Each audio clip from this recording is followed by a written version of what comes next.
Hey y'all, welcome and welcome back. Today I have your stories to read to you today, but I wanted to do a little special spooky edition, and this one is going to be all about Ouija boards. So let's get into it, shall we? As always, if you have any stories to send, please send them to that email in the description below. Just put YouTube in the header or somewhere at the beginning so I know where to read it, and it will end up here. Also, if you're interested in boards at all, there are a few videos that I have. I will link them in the description as well on how to play safely, some things that could go wrong, things to look out for, and some personal stories and some footage of me playing one with my friends. So, Ava, now is not the time for your glowy eyes in the background, okay? Like I said, I'll link those, check them out if you want to, but until then, let's get into these stories. This happened about 6 years ago when I first started getting into spiritual things and the paranormal. I had no idea on cleansings or protections. I'd gone right into contacting spirits, and that was a mistake. I was sleeping over at a friend's house, and we decided to use a Ouija board. We were in her basement, and I can feel the energy in the room, but the planchette never moved. We got bored and didn't say goodbye. That was our mistake. We've gone upstairs to the living room when I started using my pendulum board, again with no protections or cleansings. I asked multiple questions like, "Who are you?" or "Are you a demon?" and "Show yourself." That's another mistake. I know I shouldn't have done that. My friend left the room and her dog started growling across the room. I look over where the dog was, and this tall black figure with bright red eyes starts crawling in front of the couch. It was starting to stand up. Its eyes were locked. I immediately walked out of the room thinking I was losing it. The only thing I knew to do was to go around the house throwing salt everywhere while telling it to go away. I think it went away for that night, but not entirely. I still see it sometimes, and I don't know what to do. I'm much more informed on the paranormal and spiritual happenings. I now know to protect myself, but I don't know how to make it go away. I don't know its name or what it's trying to do, but I know it's trying to trick me into trusting it. I always use protections and crystals and sigils now, and I do my best at providing spiritual protections for me and my family. I think it's been trying to use my troubles against me. All I want is for it to be gone, but it doesn't want to go, and I don't know what to do. I did that same thing, and if you guys look at those past videos, for a while there, I was using boards right when I first got into spirituality, and I didn't put up protections, and I didn't cleanse either, and I ended up calling Z. I don't think that's what you called, so that's good, but I do think a negative entity took advantage of the fact that you did not have protections up and came through. So I would look into banishments and banish this thing. Protections and cleansings will keep you safe, but a banishment will get rid of it, so I would recommend looking into that. Let's get into another story. When I was 7, my sister, her friend, and I played a Ouija board. We decided to play, and that's when crazy things started to happen. We asked questions, and the lights started flickering, and the ghost or spirit said that his name was Shiloh. This was in New Jersey. We started hearing noises and kept on seeing something. It looked like a dog, but it wasn't. I don't remember the story perfectly because I was so young, but we didn't say goodbye. My sister's other friend did research on how to get rid of them, and we were able to get rid of it a month later. I still think about that to this day. All I remember is the shadow of a dog. I'm glad you got rid of it. Huh. All right, next story. In 2008, at the age of 17, I started my freshman year of college at Peace College in the heart of downtown Raleigh. I love Raleigh.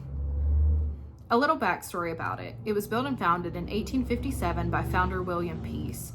It was originally known as Peace Institute, then renamed to Peace College. It was founded as an all-female school associated with the Presbyterian Church.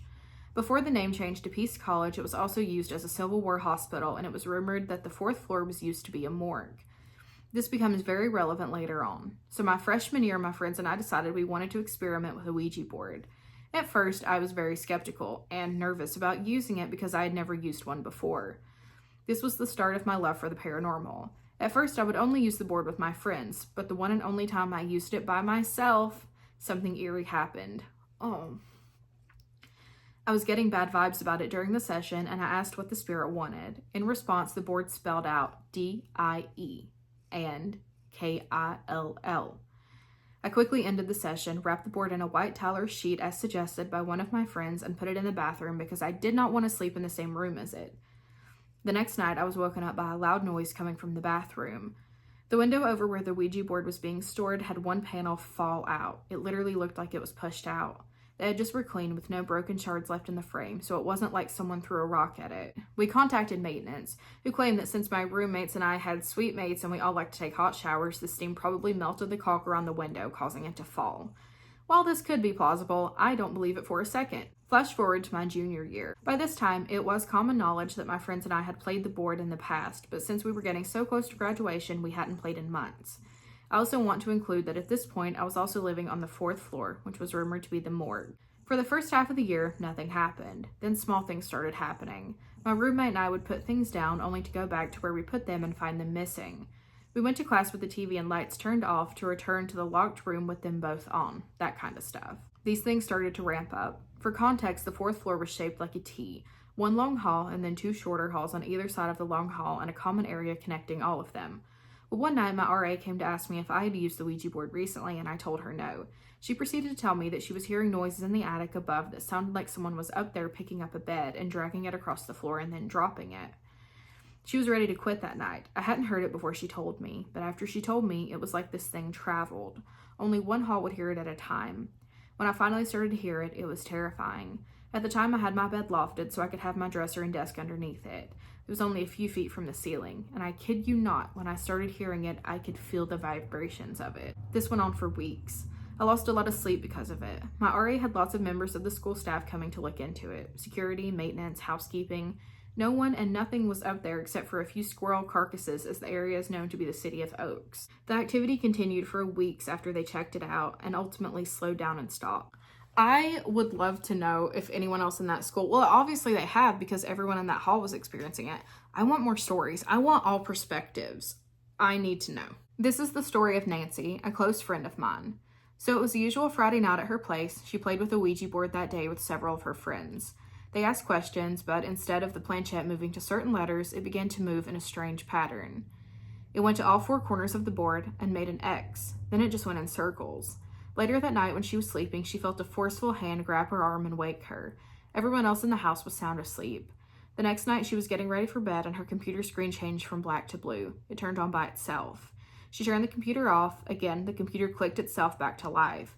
Anxious, Nancy unplugged the computer completely, and then the unpowered computer started back up. She buried the Ouija board in her backyard that same night. On the 3rd day, she was having coffee around 10 in the morning when her shampoo and shower gel bottles popped off the bathroom shelves out of nowhere. The makeup on her bedside cabinets rolled off, and there was no wind, no open windows whatsoever. What do you think? So I'm curious to know if it kept going on or if it just kind of slowed down after she buried the board. I've heard of people having success burying boards that had bad experiences attached to them. I don't know what to do with mine. I'm planning on making some sort of like cleansed box to put it in and just never touch it again. Right now it's just kind of like on my altar shelf, but I don't know what to do with it because I've heard good things with burying and I've also heard horrible things. I know I can't burn it. I know I can't really throw it away. So I don't know. Hopefully it stopped and everything's fine. But if it didn't, I don't know. Maybe cleanse the dirt. All right, let's read one more Ouija board story.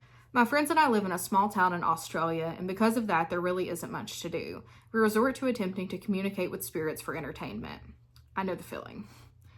One night, 4 of my friends and I decided to make our own Ouija board. On one side of the room, we used one of our friends' expensive cameras to record us in case anything were to happen behind us. During the session, we had an active spirit who would go back and forth between Z and O. It would continuously do infinity symbols as well. We kept attempting to communicate with the spirit, not knowing it's believed that those actions meant that that spirit was trying to leave the board, until we heard something get thrown around the room. I went to go investigate and find something we left on the desk that was now on the other side of the room. We found it laying on the floor, which was when we decided to wrap it up and say goodbye. Looking back at the footage, although we made sure the camera was focused and on us before we started recording, it stayed unfocused until near the end. Not long after the video started focusing, we saw a head peek out from a big beam in her room. It was there for around a minute until the sound of something being thrown was heard. We distracted ourselves until we got tired and decided to go to bed. One of my friends ended up waking me at 3:02 in the morning with tears in her eyes, saying the heavy timber sliding door rattled. That was already hard to move by a single person, so we knew it wasn't the wind. I checked out every possible opening to make sure there wasn't an intruder before I went outside to see if there was an explanation. There was no wind, and there was no proof of anyone breaking in. When we looked at the footage the next day, it was missing from my friend's camera, as was her camera's charger, and she still can't find it to this day. Reminder, and like I said, I will link videos. I have some on some tips and tricks. If you do decide to use a board, I don't recommend it. I do know some people have had wonderful experiences. What was that? Every time I talk about Ouija boards, bad things happen around me. Every time. Make sure you know what you're doing. Make sure... is happening? I'm gonna wrap this video. Stuff will be linked. Have a good day. Be careful if you play. Okay, that's all. Bye.